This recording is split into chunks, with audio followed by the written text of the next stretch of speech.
So what are we there for if we can't or don't want to, if we don't have the expertise to develop information security or internet Let me security? speak out of both sides of my mouth. Because someone is just taught information security. If we, let's use your real example. Okay, we're setting up 2 new universities in South Africa. Okay, so let's stick with the Mpumalanga context. Let's say they teach information security, but it's brand new, they don't have the capacity right now to really do a good job. They found some great scholars in other areas, but not in information security. You could see that as a stopgap measure that's perfect. But that can so become that you build permanent. capacity, and once you've got capacity... That part doesn't happen. The stopgap becomes permanent. Yeah, because... What's the incentive to build capacity? That is unfortunately... You have a just-in-time delivery, you have good quality, and you will never... Okay, now... And it's not necessarily wrong. And that's the other question. So, okay, how is it working? What's the objective from a student perspective? To produce the polished student that knows his or her stuff, that really has got good skills, reflective skills, and so forth, the usual. Okay, does this model deliver, or is it's out of context? It's totally blah blah blah blah blah. All kinds of criticism. It does not suit our environment, our context. It's made for another place in another era. But I think that can be in the terms and conditions or in the specs. Okay? You can build in a lot of context and issues around context in the specs. Okay? Yeah. And on the other hand, there's 2 issues. So we will need the adjunct faculty then to teach and provide context and to provide support and to play the role of interlocutor. Okay? The danger is there that if Tata, case in point, develops the content, they have all the expertise and they know it. So to update the content, and especially in a fast developing field like, sure. I mean, Yeah. they saw you coming.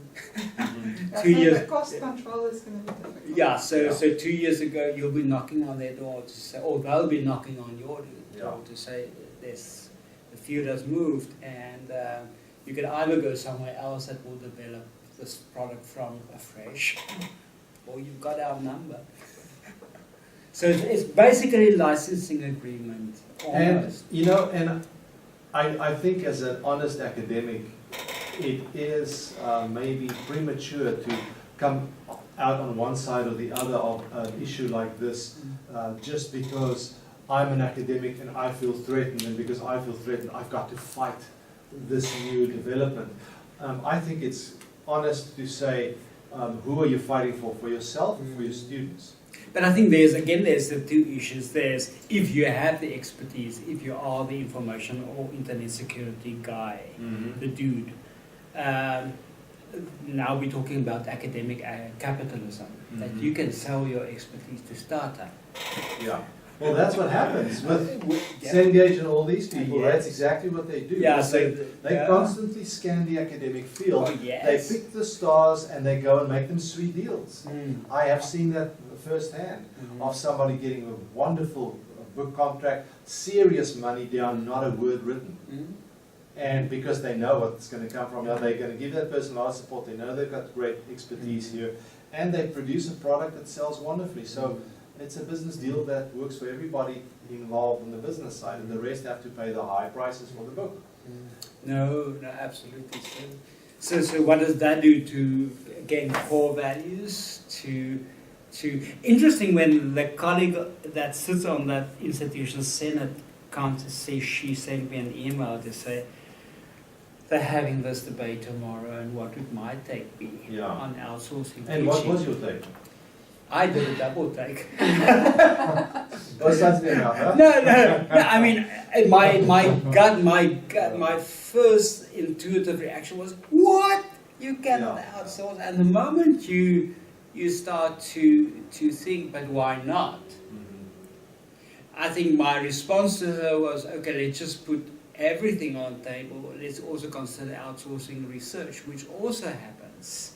So we outsource research. It happens at my institution that you write the article in the name of UNISA and you get we pay you a wonderful But sum. you might be really working at another Yes. institution and you Yeah. do good work and they just kind of, Yeah, they source you in or Yeah. for a period, whether it's a Yeah. fellowship or a scholarship. so they look good. So that it really in that sense we've outsourced researchers that come to campus and they have a year contract as a visiting scholar and they publish in the name of UNISA and they lifted the research outputs of some departments immensely because that's what they do. But hopefully they also have a longer lasting impact in terms of, I think that's the idea, maybe, or that's the funnel.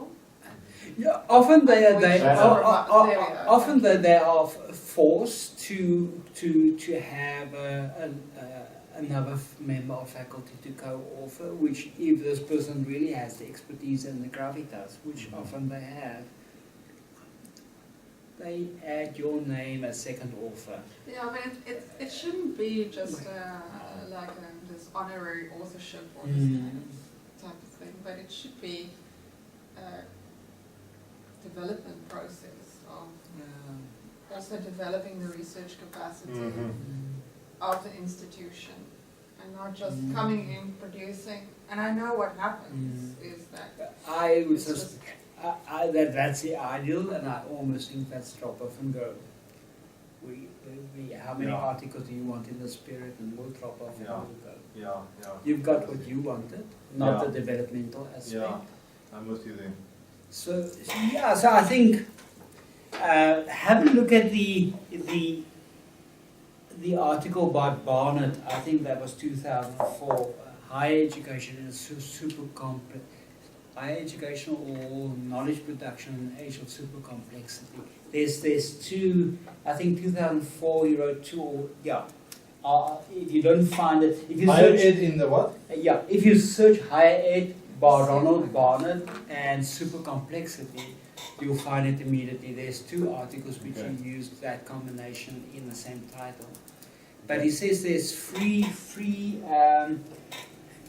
I think there's 4 roles for Okay. higher education in that age. The one is to validate knowledge claims.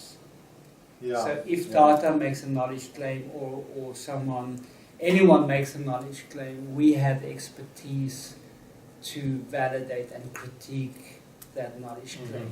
The other core value is to did you find something? So, super complexity in the curriculum Yeah, that's a and university knowledge in an age of super complexity. yeah. Oh, I love it when my memory is still intact. I think one of the two has 4 new roles. Okay.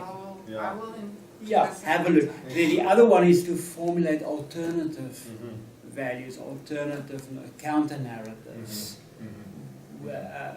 And then I cannot remember the other 2. Yeah. Yeah, so Now, dealing with UNISA, I want to give you a vignette of what I experienced, and with you being at UNISA and having, depth in that area, it would be really great to hear your feedback on this. I was at the University of Zululand, and we went on a field trip into the country. And we were in a very rural area, and they had a public library. And at this public library, they had internet, and I asked the locals, do any of you here study at UNISA? Yes, I do, one of the persons said. I said, okay. Do you have others in the community that study at UNISA? Yes. I said, tell me about your experience. And they told me about receiving their materials, often, as you said, courier to them, and they study and so forth. And then they go down to Durban for the classes twice a year or something like that. And it's kind of Richards Bay, Durban, and that's where they do their thing. And that was the experience. And I looked at this situation, and I thought, how about the following? Now, obviously, creating an ideal image first and seeing how practical would it be to pull it off. We've got really good fiber optic coverage through the country. That's now fairly stable and in place. And so if we could have a national project to hook up all public libraries Okay. with fiber. In other words, you provide very strong Wi-Fi water holes, digital water holes for academics. And then every student works with a tablet. So they come there and they can immediately download everything. They can watch that Durban lecture right there in their thing, or they could join remotely and actually be engaged. So that you use the digital network to come to water holes, rather than assuming wherever you live you've got it. But you mesh your public library system across the country, has outposts for UNISA, and use that infrastructure to service your students. So the courier service goes away because you've got a Dropbox where all your materials are, and they can be updated immediately. You can But then you defer the cost of printing those materials, which our students still do, to either the library or to the student. If we don't print Should they wish to print, many yeah, would then yes, do they- a digital ebook type of experience. hard copy. Hard copy in many cases, yes. I still like that too. So. Yeah. No. I think on the What do you think one of that hand, kind of on the model? one hand, it's already in place. We have an agreement with a number of community centers for free Wi-Fi access. But not Okay. libraries or community centers. Yeah. It can be a library. It's libraries, community centers, and even internet cafes. Okay. So what would be an agreement with an internet cafe, for example?